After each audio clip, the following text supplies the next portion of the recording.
کیا ہوا، تمہارا رابطہ نہیں ہوا ہے بس؟ کمل نے رامس کو دیکھتے ہوئے پوچھا تو وہ بولا، نہیں یار، نہیں ہوا ابھی تک۔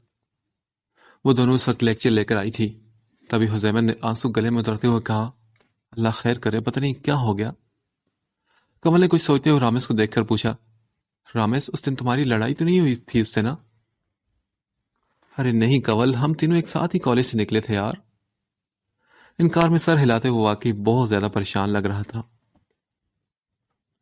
یار 20 دن ہو چکے ہیں، اللہ جانے کہاں ہوگی یہ لڑکی، کم از کم ایک کال ہی تو کر دیتی۔ حذیفہ نے پریشانی سے سر ہاتھوں پر گرا لیا تھا۔ اچھا تم پریشان مت ہو، انشاءاللہ وہ ٹھیک ہوگی۔ رامس نے اسے تسلی دی تو اس نے بھی سر ہلایا تھا۔ ہبا ہے کون، مجھے بھی دکھاؤ یار، صبا نے کہا تو رامس کا حال کڑوا ہوا۔ اسے صبا بالکل پسند نہیں تھی، مگر حذیفہ کی وجہ سے وہ خاموش تھا، کیونکہ حذیفہ کسی سے زیادتی نہیں کرنے دیتی تھی، مگر جو بھی تھا صبا ان کے گروپ سے کافی اٹیچ ہو گئی تھی۔ وہ ایک اچھی لڑکی تھی۔ بھائی بھی کل کراچی جا رہے ہیں، حذیفہ بوجھل آواز میں بولی تھی۔ اوہ کمل، تمہیں یاد نہیں آئے گی؟ صبا نے اسے دیکھا تو اس کا دل کٹنے لگا تھا۔ نہیں، بہت جلد یہ بھی چلی جائے گی ان کے ساتھ۔ حذیفہ اداسی سے مسکرائی تھی۔ آج ہم ایک دوسرے کے بنا ایک پل نہیں نکالتے اور کل ہمیں کئی ماہ یا سال ایک دوسرے کے بنا رہنا پڑے گا۔ دوستی کتنا عجیب رشتہ ہے کہ جب کالج آئیں تو ایک لمحہ ساتھ گزارتے ہیں، مگر پھر ضرورت زندگی میں مگن ہو کر مہینوں باتیں کرتے ہیں۔ کاش کوئی ایسا ادارہ ہو جو دوستوں کو ایک جگہ پر نوکری دے، جہاں کالج سا ہی ماحول ہو، ایک نہ آئے تو اس سے اگلے دن سارا دن ناراض رہنا۔ معتبر رشتہ ہے دوستی کا، رامس اداسی سے بولا تو انہوں سب نے متفق ہوتے ہوئے سر ہلایا تھا۔ ریان کل کراچی شفٹ ہو رہا تھا، سبھی نے اسے بہت سمجھایا مگر بے سود۔ وہ کسی کی بات سن نہیں رہا تھا، مگر جس بات پر وہ اڑ جائے اسے وہاں سے کوئی 1 انچ بھی نہیں ہلا سکتا تھا۔ ریان پیکنگ مکمل کر چکا تھا، اپنی ڈائری، اپنی شادی کا البم اور وفا کی چند اور چیزیں اس نے ساتھ رکھ لی تھی۔ باقی وفا کی ہر چیز کو لاکر میں رکھ کر اس نے لاک کر دیا تھا۔ وفا کہتے ہیں کہ کسی کی جانے سے زندگی رک نہیں جاتی، گزار لو یا جی لو، چوائس اپنی ہوتی ہے، مگر اب اس گھر میں میرا دم گھٹنے لگا ہے۔ تمہاری یادیں، تمہاری آواز میرا پیچھا نہیں چھوڑتی، تو اب میں یہ گھر چھوڑ کر جا رہا ہوں وفا، تب تک واپس نہیں آؤں گا جب تک تم نہیں آؤ گی۔ وہ صوفے کی پشت سے ٹیک لگا کر آنکھیں بند کر کے بیٹھ گیا۔ اس کا دل بوجھل ہو رہا تھا۔ کچھ فیصلے دل سے لیے جاتے ہیں، کچھ دماغ سے، اور اسے سمجھ نہیں آ رہی تھی کہ اس نے کراچی جانے کا فیصلہ دل سے کیا تھا یا دماغ سے۔ سارا ضدی روم میں آئی تو بیٹی کو اس حالت میں دیکھ کر ان کا دل کٹنے لگا۔ ریان، ممی آپ آئیے نا اندر۔ ریحان نے فوراً انہیں دیکھ کر آنکھیں کھولی اور لہجے کو حتی الامکان نارمل رکھنے کی کوشش کرتے ہوئے کہا، بیٹا یہ کیا بات ہوئی، ابھی دن ہی کتنے ہوئے شادی کو؟ مانا کہ یہ سب مشکل ہے، مگر کمل کو قبول کرنے کی کوشش تو کرتے۔ انہوں نے اس کی اجڑی صورت کو دیکھتے ہوئے کہا، مگر وہ جواب میں خاموش رہا، اور سارا ذہنی جان گئی تھی کہ وہ اس ٹاپک پر کوئی بات نہیں کرنا چاہتا۔ اور تمہارے ماموں کہہ رہے تھے کہ مبارکباد دینے آنا ہے، مگر میں نے ہی منع کر دیا۔ اس کے ماتھے پر بکھرے بالوں کو پیچھے کرتے انہوں نے آہستگی سے کہا تھا، لیلا کو معلوم ہے کیا میرے نکاح کا؟ ان کو دیکھ کر ریان نے پھر پوچھا تو انہوں نے انکار میں سر ہلایا۔ نہیں نا، اسی بات کا تو غصہ ہے کہ تمہاری مامانی کو کہ لیلا کو چھوڑ کر کمل کا انتخاب کیوں کیا، مگر اس سے کیا معلوم کہ لیلا کے طور طریقے تمہیں پسند نہیں۔ اگر لیلا تمہیں پسند نہ کرتی ہوتی تو میں انیلا کا ہی انتخاب کر لیتی، وہ کہیں سے بھی اس کی بہن نہیں لگتی۔ انہوں نے انکار میں سر ہلاتے ہوئے تفصیلات سے آگاہ کرتے ہوئے آخر میں دکھ بھرے لہجے میں کہا تو ریان نے یوں ہی سر اس بات میں ہلایا۔ اور ریان، میں تو کہہ رہی تھی کہ تم لیلا سے مل کر اسے بتا دیتے تاکہ وہ بعد میں کوئی ہنگامہ تو نہ کرے، کل بھی تو پتہ چلنا ہے، تو آج کیوں نہیں؟ کچھ سوچتے ہوئے سارا زیدی نے ریان کو دیکھتے ہوئے تجویز پیش کی تو وہ بولا، فی الحال تو وہ فرانس جا رہی ہے، کل کال آئی تھی مجھے اس کی۔ ریان نے جان چھڑانے والے انداز میں بتایا تو سارا زیدی چونک اٹھی۔ حد ہے ویسے لاپرواہی اور ڈھٹائی کی، حالانکہ مرنے پر بھی مروتن نہیں گئی وہ۔ بھائی صاحب نے تو کچھ زیادہ ہی ڈھیل دے رکھی ہے اس لیلا کو۔ سارا زیدی نے افسوس میں سر ہلاتے ہوئے کہا، جی ماما، اور اس لڑکی کو خود بھی کوئی ہوش تو نہیں نا؟ ریان، جب اسے تمہاری نکاح کی خبر ملے گی تو اس کا رد عمل بہت برا ہوگا. بیٹا کچھ مت کہنا، برداشت کر لینا. وہ نرمی اور ملائمت سے بولی تھی. میں کیوں کروں برداشت ماما؟ ریان کی آواز سن کر کمرے میں آتی کمل وہیں رک گئی تھی. دیکھو بیٹا، ہم سے جڑے ہر رشتے کا ہم پر حق ہوتا ہے نا. انہوں نے اسے سمجھانا چاہا تو وہ بولا، لیکن ماما اس کا مجھ پر کوئی حق نہیں. وہ تلخی سے بولا تھا. کمل کا بھی دل ٹوٹا تھا. اس کو یہی لگ رہا تھا کہ اس کے بارے میں بات کر رہا ہے. اچھا غصہ تو نہ کرو کمل، لوگ آ گئی ہیں، موڈ ٹھیک کرو اپنا. سارا زیدی نے گاڑی کی آواز سن لی تھی، اس لیے کہا. تبھی کمل نوک کر کے کمرے میں چلی آئی تو سارا زیدی اس کا حال چال پوچھ کر چلی گئی. کمل نے پیلے رنگ کا سوٹ پہنا تھا. کچھ دن پہلے حزیمہ اس کی ضرورت کی ہر چیز لے آئی تھی. ریان نے دیکھا کہ وہ سوگوار سی لگ رہی تھی. رانی ان دونوں کو کھانے کا کہنے آئی تھی، مگر کمل نے کہا مجھے بھوک نہیں، بہت زیادہ نیند آئی ہے مجھے. وہ سنجیدگی سے یہ کہہ کر صوفے پر لیٹ گئی تو رانی وہاں سے واپس چلی گئی. اگر میرے دل اور زندگی میں وفا نہ ہوتی تو دنیا میں مجھے جس لڑکی سے محبت ہو سکتی تھی وہ یہی ہو سکتی تھی. ریحان کمل کو دیکھتے ہوئے سوچ رہا تھا. آج اس پہلی بار کمل کو دیکھ کر اسے غصہ نہیں آ رہا تھا. ہبا کی شدید رونے اور ٹینشن نے اسے شدید بخار میں مبتلا کر دیا تھا. ماما اور رمیز کی تو جان پر بن آئی تھی. کتنے دن وہ ہاسپٹل میں ایڈمٹ رہی. وہ بار بار رو رہی تھی. محبت سے دوری اسے رلا رہی تھی. اس نے کالج چھوڑنے کا فیصلہ کر لیا تھا کیونکہ حزیمہ کا مسلسل سامنا اسے خسارے اور نقصان کا احساس دلاتا اور کہیں اس کے ساتھ کچھ غلط نہ کر دیتی کیونکہ اسے حزیمہ بھی بے حد عزیز تھی. رمیز آج کافی دن بعد آفس گیا تھا. ہبا میں اس کی جان بستی تھی اور وہ کتنی بار ہبا کی حالت دیکھ کر خود بھی رویا تھا. مجھے محبت اسی انسان سے کیوں ہوئی جو کسی اور کا شوہر ہے؟ ریلنگ سے ٹیک لگا کر نیچے بیٹھتے ہوئے اذیت ناک لہجے میں بولی تھی. ہادی، اگر تم حزیمہ کے شوہر نہ ہوتے تو میں تمہیں قسمت سے چرا لیتی. تمہیں پانے کے لیے میں ہر حد کو پار کر جاتی، مگر اب میں کچھ نہیں کر سکتی کیونکہ تم حزیمہ کے ہو. اس کی آنکھیں پھر سے بھیگنے لگی تھی اور یہی کام تو وہ زور و شور سے کر رہی تھی. شکر ہے آپ ٹھیک ہوئی، ورنہ یہ گھر تو سونا ہو گیا تھا. بوا کی آواز اپنی پشت پر سن کر اس نے فوراً اپنی آنکھیں رگڑی تھی. یقین کرو ہبا بیٹا، روز میں نوافل پڑھتی تھی کہ اللہ میری بچی کو لمبی زندگی عطا فرمائے. بوا نے مسکرا کر کہا تو وہ مسکرا اٹھی تھی. جب دل میں تکلیف ہو تو درد ہو تو مسکرانا کتنا مشکل ہے، یہ بات اس سمے ہبا کو سمجھ آئی تھی. کتنی محبت کرتے ہیں نا سب مجھ سے، لیکن ہادی وہ تو میری دنیا بنتا جا رہا ہے. میرے دل کو چین کیوں نہیں بڑھتا؟ پہلے اتنی تڑپ نہیں تھی، مگر جب سے معلوم ہوا ہے کہ وہ میرا نہیں تو دل ہمک کر پھر اسی کی طرف جاتا ہے. ہبا نے اپنا سر گھٹنوں پر رکھ کر بے بسی سے آنسو حلق میں اتارے تھے. مگر ٹھیک ہے، اب میں کالج نہیں جاؤں گی. اس نے خود کو تسلی دی تھی. اور کتنی عجیب بات ہے نا کہ جس انسان سے کبھی بات بھی نہیں کی وہ جینے کی وجہ بن گیا تھا اس کی. اس نے ڈبڈبائی آنکھوں سے آسمان کو دیکھا. کسی کے قدموں کی آہٹ سن کر اس نے تیزی سے اپنی آنکھیں صاف کی تھی. وہ ہبا جو ذرا سی بات پر طوفان لے آتی تھی، آج اتنی بڑی بات پر سب سے اپنے آنسو چھپانے کی کوشش میں پاگل ہوتی جا رہی تھی. اوہ شکر ہے کہ تم کمرے سے باہر تو نکلی. یقین کرو کہ یہ گھر کاٹ کھانے کو دوڑ رہا تھا. ماما نے اسے ساتھ لگا کر بوسہ دیا. تھینک یو مام، آپ کی اور بھائی کی محبت سے ہی تو میں بہتر ہوئی ہوں. وہ مسکرا کر بولی. ہاں بالکل، رمیز کی تو جان پر بنی ہوئی تھی. آج بھی مجھے ہزاروں نصیحتیں کر کے گیا ہے. انہوں نے ہلکا سا ہنس کر کہا تو وہ بھی مسکرا اٹھی. بھائی کی محبت سے وہ بھی اچھی طرح واقف تھی. لو دیکھو فون بھی آ گیا اس کا. ماما نے مسکرا کر کال پک کی. السلام علیکم ماما، کیا حال ہے میری چڑیا کا؟ وعلیکم السلام، الحمدللہ بیٹا بالکل ٹھیک ہے، لو بات کر لو. انہوں نے فون ہبا کو تھمایا. جی بھیا بولیں. ارے بھیا کی جان کیسی ہو تم؟ میں بالکل ٹھیک ہوں بھیا، آپ پریشان مت ہو پلیز. گڈ. اچھا ایسا کرنا کہ اچھی سی خوراک لینا اور جلدی سے ڈھیر ساری موٹی ہو جانا.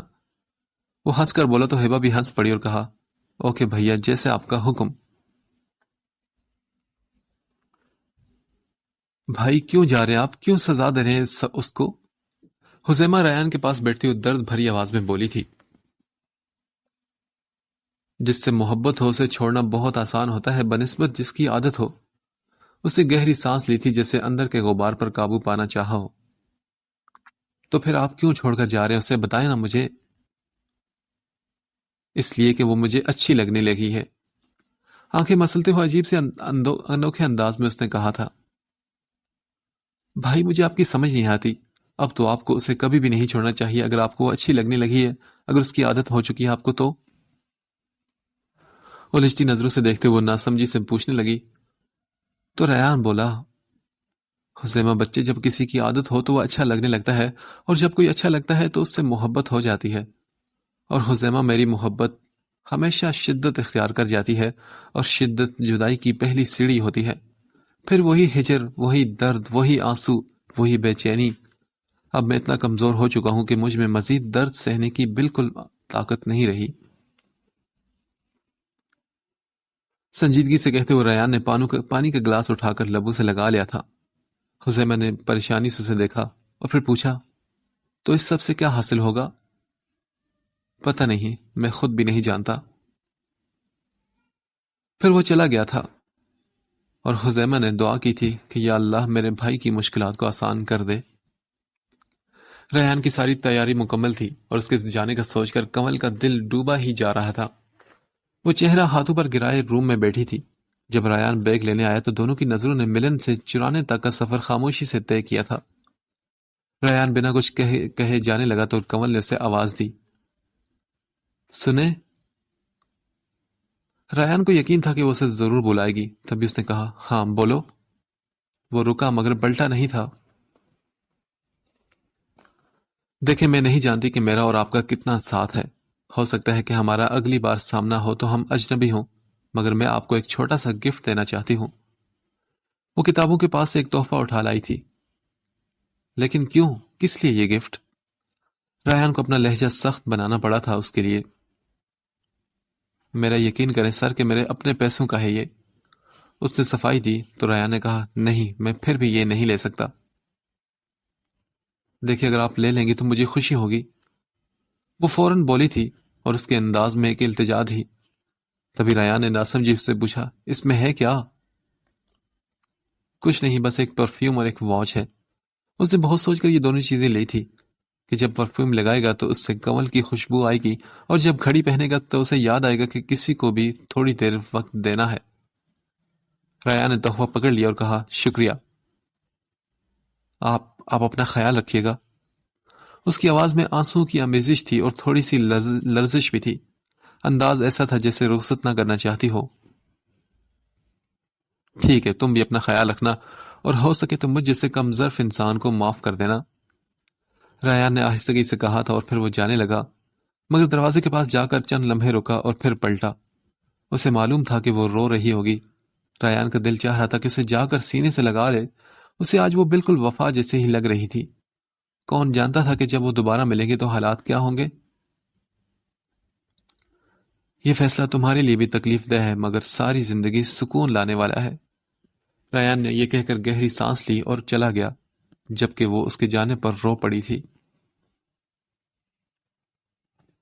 میں بچھڑنے کی ہر رسم نبھا کر آیا ہوں، میں بچھڑنے کی ہر رسم نبھا کر آیا ہوں، میں جاتے جاتے پلٹ کر دکھا آیا ہوں۔ ارے رے، رو کیوں رہی ہو؟ کراچی کون سا دور ہے، آتی رہنا مجھ سے ملنے کے لیے، میں ویٹ کروں گا۔ ریحان باہر آئے تو سب کی آنکھیں نم تھی۔ اس نے حذیمہ کو ساتھ لگا کر پیار سے اس کے آنسو پوچھتے ہوئے کہا، بھائی آپ بھی تو ضد کے پکے ہیں نا؟ اچھا نا یار، اب اتنا روگی تو میں کیسے سکون سے رہوں گا یار، پلیز بس چپ کر جاؤ۔ ریحان نے حذیمہ کے سر پر بوسہ دے کر نرمی سے کہا، اور مدت تم یاد رکھنا کہ اگر تم نے ردا کو ڈانٹا تو تم مجھ سے مار کھاؤ گی۔ مدت سے ملتے اس نے اسے دھمکی دی تھی۔ تبھی اس نے بھی پوچھا، کیا جانا ضروری ہے؟ ہاں، بس کچھ وقت کے لیے، پھر میں واپس لوٹ کر ضرور آؤں گا۔ ریحان نے مسکرا کر تسلی دی تو وہ بولی، ٹھیک ہے، اپنا بہت خیال رکھنا، اور پلیز میرے ہینڈسم بھائی کو تنگ مت کرنا۔ وہ آخر میں شرارتی انداز میں بولا تھا، اور سارا زیدی کی آنکھیں رو رو کر سرخ ہو چکی تھی۔ یار ماما، میں کون سا سات سمندر پار جا رہا ہوں، آپ کا جب دل چاہے ملنے آ جائیے گا نا، بلکہ تمہیں تو کہہ رہا ہوں کہ آپ اور حذیمہ ساتھ ہی چلتے میرے۔ اس نے ماما کو ساتھ لگاتے ہوئے کہا، ریان مت جاؤ، اس گھر کو تمہاری عادت ہے بیٹا۔ سارا زدی نے اس کا ماتھا چومتے ہوئے نم ناک آواز میں کہا، ماما اس گھر کو اور بھی لوگوں کی عادت تھی۔ اس کا دل بری طرح ٹوٹا ہوا تھا۔ ارے بھائی آپ لوگ تو ایسے رخصت کر رہے ہیں مجھے جیسے کوئی لڑکی ہو۔ ہادی بھی ہنس کر میدان میں آیا تھا۔ وہ سب کو سمجھا بجھا کر باہر نکل آیا تھا۔ میں جانتا ہوں کہ کہنے کی ضرورت نہیں، مگر پھر بھی کہوں گا کہ ہادی سیریس ہونا اور سب دیکھ لینا۔ میرا مطلب کہ اب ایسا نہیں ہوگا کہ تم لانگ ڈرائیو پر نکل گئی ہے لنچ کے لیے اور پیچھے سے میں دیکھ لوں گا۔ اب بہت کچھ تمہارے سر ہے ہادی۔ ریان نے ہادی کو دیکھتے ہوئے کہا تو وہ بولا، میں سمجھ گیا ہوں، مگر تو بھی یاد رکھنا کہ کسی کو اپنے نام پر بٹھائے جا رہا ہے تو۔ ہادی نے اسے یاد دلایا تو ریان نے سر ہلایا۔ جاتے ہوئے وہ بہت جذباتی تھا، دل میں گھٹن سی محسوس ہو رہی تھی۔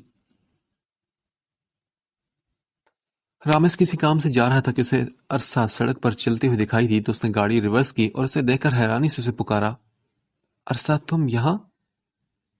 عرصہ بھی اسے دیکھ کر چونکی۔ رامس؟ انداز ایسا تھا کہ جیسے کوئی بھرم ٹوٹ رہا ہو۔ ہاں میں عرصہ، مگر تم یہاں کیوں؟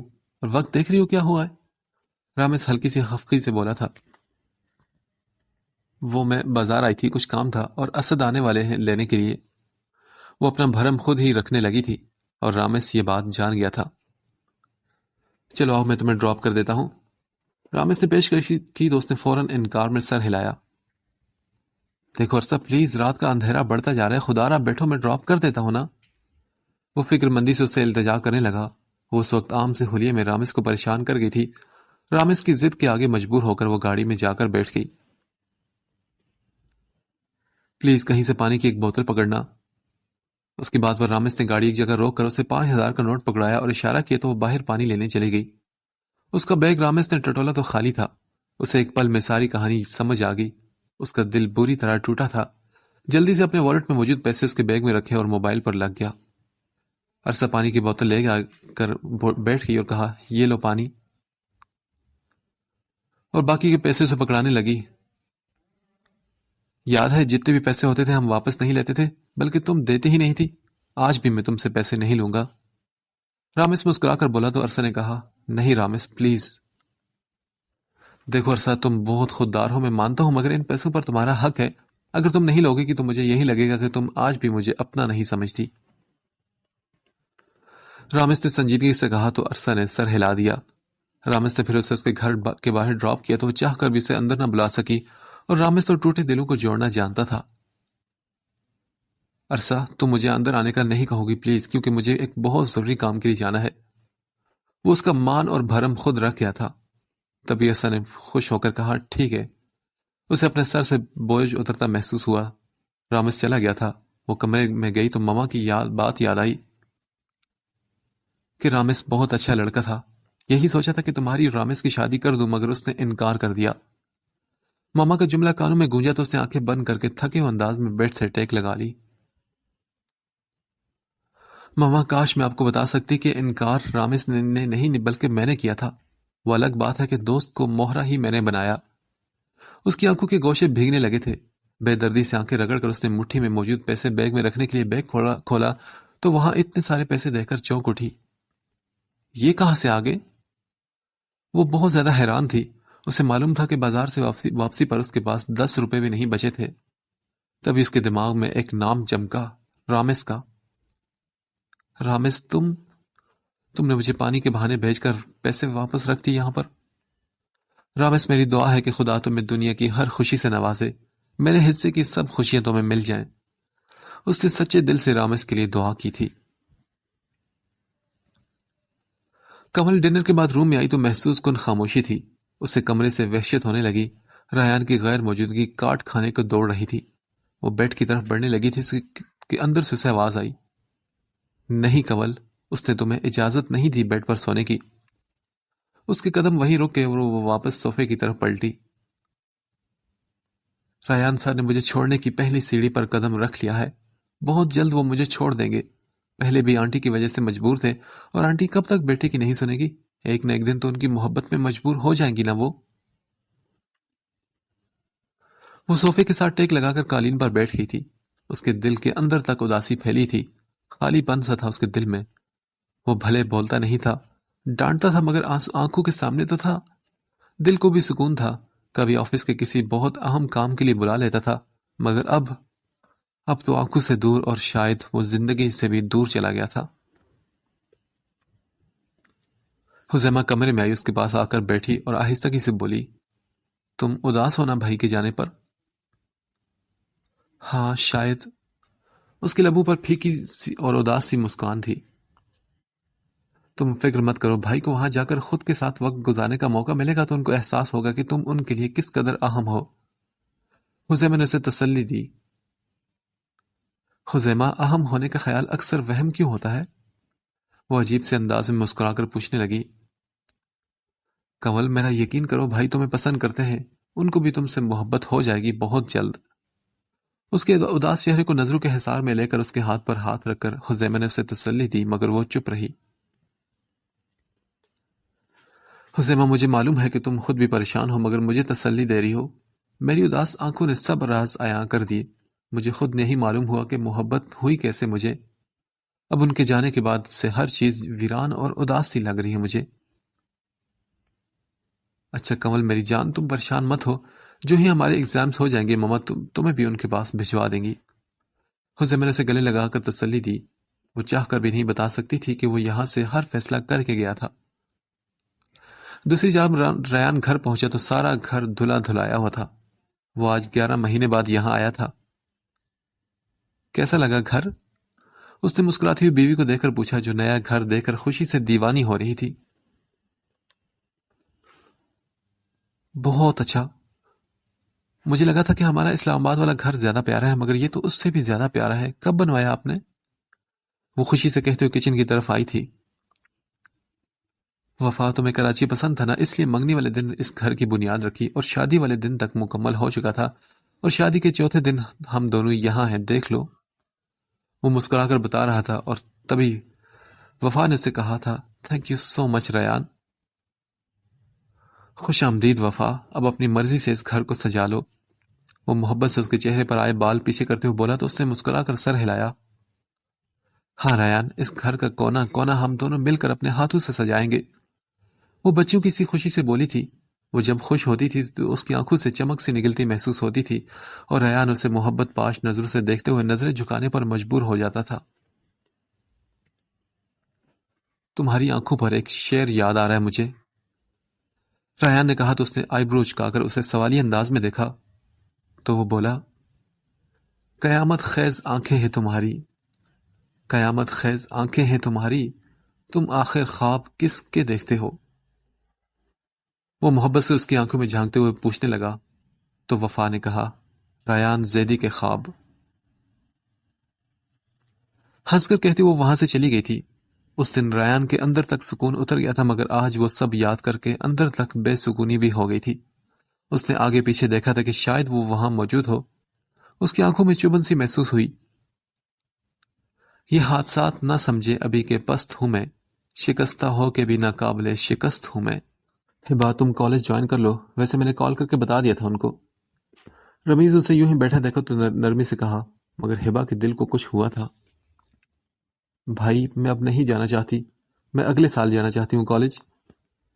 وہ آہستگی سے بولی تھی اور انگلیاں آپس میں مسل رہی تھی۔ رمیز نے حیرانگی سے اسے دیکھا اور پوچھا، لیکن کیوں؟ بس میرا دل نہیں کر رہا بھائی، میں کچھ کورسز کرنا چاہتی ہوں۔ اس نے فوراً بہانہ بنایا تھا۔ مگر چندہ، ایسے کیسے تم کالج چھوڑ سکتی ہو؟ بھائی پلیز میری بات سمجھ لینا، پلیز۔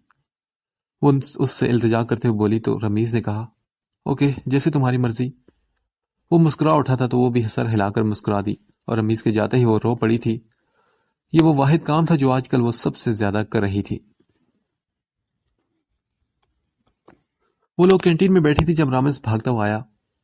میرے پاس ایک گڈ نیوز ہے تم سب لوگوں کے لیے، رامز مسکرا کر خوشی سے بولا تو حزیمہ نے اسے دیکھ کر ناسمجھی سے پوچھا، کیا ہے بتاؤ نا۔ نہیں، تم لوگ خود سوچو ذرا کیا ہو سکتا ہے۔ وہ بہت خوش لگ رہا تھا اور انہیں تنگ کر رہا تھا۔ تبھی کنول نے کہا، رامز پلیز بتاؤ نا۔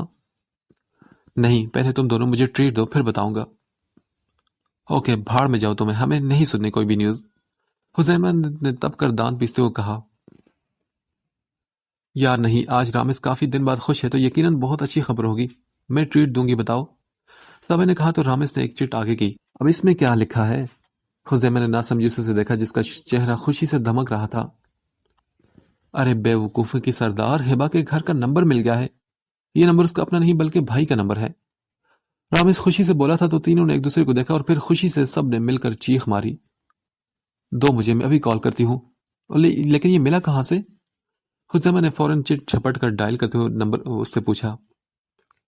میں آفس گیا تھا تو وہاں ایڈمیشن والا رجسٹر پڑا تھا، اسے ٹٹولا تو دو نمبر دیے جاتے، ایک نمبر ہبا کا اپنا تھا اور دوسرا اس کے بھائی کا۔ اس نے حزیمہ کو دیکھتے ہوئے بتایا۔ وہ کافی خوش لگ رہا تھا اور خوشی اس کے چہرے سے چھلک رہی تھی۔ حزیمہ نے اسے مزید بولتا دیکھ کر ہونٹوں پر انگلی رکھ کر چپ ہونے کا اشارہ کیا اور اب وہ سب خاموشی سے سن رہے تھے۔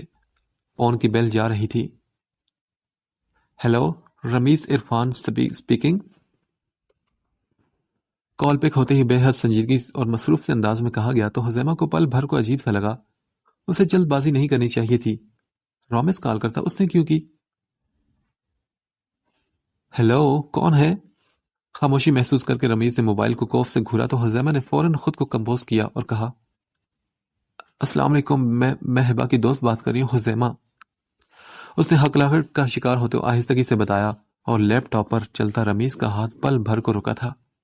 اس نے گہری سانس لے کر خود کو یقین دلا کر موبائل کی طرف دیکھا۔ آپ نے کال کی؟ نہ سمجھی سے پوچھا۔ شاید اسے حزیمہ سے کبھی کال کی توقع نہیں تھی۔ تو کیا حزیمہ بھی مجھ میں انٹرسٹڈ ہے؟ کیا تبھی اس نے مجھے کال کی ہے؟ ایک ہی پل میں ڈھیر ساری غلط فہمی اس نے دل میں پا لی تھی۔ غلط فہمیاں بھی نہیں بلکہ خوش فہمی کی بلند و بالا عمارت پر جا بیٹھا تھا وہ۔ اس کے ہونٹوں پر بڑی سی دل فریب مسکان بکھر گئی۔ تھوڑی دیر بعد اس کی کتنی اہم میٹنگ تھی وہ یہ سب بھول چکا تھا۔ جی میں حزیمہ، وہ دراصل ہبا کافی دن سے کالج نہیں آ رہی، اس کا نمبر بھی بند ہے تو اس لیے میں نے آپ کو کال کی۔ اس سے تمہید باندھی تو رمیز کی خوش فہمیوں کی عمارت پل بھر میں گر گئی تھی۔ نمبر بند؟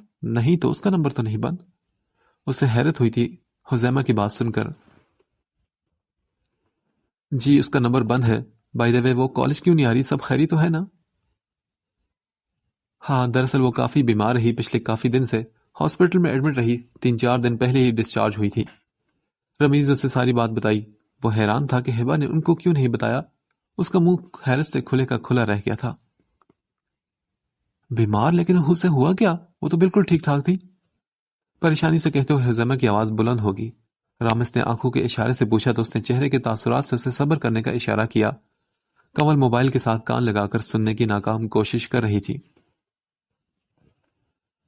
جی دراصل ہبا کو بخار ہو گیا تھا مگر اب الحمدللہ وہ بالکل ٹھیک ہے۔ اٹھ کر کھڑکی کے پاس کھڑا ہو گیا تھا۔ اوہو، کیا آپ مجھے اپنے گھر کا ایڈریس دے سکتے ہیں پلیز؟ مجھے اس سے ملنا ہے آج ہی۔ وہ فکر مندی سے کہہ رہی تھی اور اس کے انداز سے ہی پریشانی چھلک رہی تھی۔ رامز نے سر کو جنبش دی تھی۔ تبھی رمیز نے کہا، جی ٹھیک ہے، میں آپ کو سینڈ کرتا ہوں۔ اسے بھلا کیا اعتراض ہو سکتا تھا؟ اس نے تو خوشی سے فوراً ہی ایڈریس سینڈ کر دیا تھا۔ پھر اس نے سب سے پہلے حزیمہ کا نمبر سیو کیا۔ وہ تو ایسے خوش تھا جیسے زندگی کی کوئی قیمتی متاع پا لی ہو اس نے۔ پھر خوشی سے گہرا سانس لے کر وہ واپس کام کی طرف دھیان دینے لگا۔ اس کی کال ڈراپ کرتے ہی رامز نے بےتابی سے پوچھا، کیا ہوا؟ سب خیریت ہے نا؟ یار وہ تو بیمار پڑی ہے گھر پر، اب ہمیں ہی اس کے گھر جانا پڑے گا۔ حزیمہ نے چہرے پر ہاتھ پھیر کر ان سب کو دیکھا تھا۔ بیمار؟ لیکن اسے ہوا کیا ہے؟ رامز نے پریشانی سے پوچھا تو دونوں نے اس کے یوں بے چینی پر اسے چونک کر دیکھا۔ بخار تھا اسے۔ تم چلو گے یا ہم لوگ گھر سے ڈرائیور منگوا لیں؟ حزیمہ نے بتا کر آئی برو اشکاتے اسے پوچھا تو رامز نے فوراً سر ہلایا اور کہا، ہاں میں بھی چلوں گا ساتھ۔ وہ تو ہبا سے ملنے کو، ایک نظر دیکھنے کو، اس کی آواز سننے کو بے چین ہو چکا تھا۔ دونوں نے فوراً سر ہلایا تھا۔ صبا کیا تم بھی چلو گی ہمارے ساتھ؟ کمل نے صبا کو دیکھا تو اس نے فوراً انکار میں سر ہلایا۔ نہیں یار، میں تو ہبا کو جانتی بھی نہیں، اور ویسے بھی اگلے 2 لیکچر پروفیسر ابراہیم کے ہیں تو میں چھوڑنا مناسب نہیں سمجھتی۔ وہ تو ایک چھٹی کرو اتنا ذلیل کرتے ہیں۔ خیر تم دونوں ٹینشن نہ لو، جب تم لوگوں کی باری ہوئی تو میں حاضری لگوا دوں گی، اور رامز تمہارے لیے تھوڑی سی مشکل ہے۔ وہ تفصیلات سے آگاہ کرتی ہوئی رامز کو دیکھنے لگی تو اس نے کہا، میری فکر مت کرو، میں کوئی بہانہ مار لوں گا۔ وہ ہنستے ہوئے بولا تھا، ہاں، رامس نے دادی نانی کو مار دیا ہے، کل نانا کو بھی مار لے گا ویسے۔ حذیفہ نے مذاق اڑاتے ہوئے کہا تو سب کا ایک کہکہا بلند ہوا تھا۔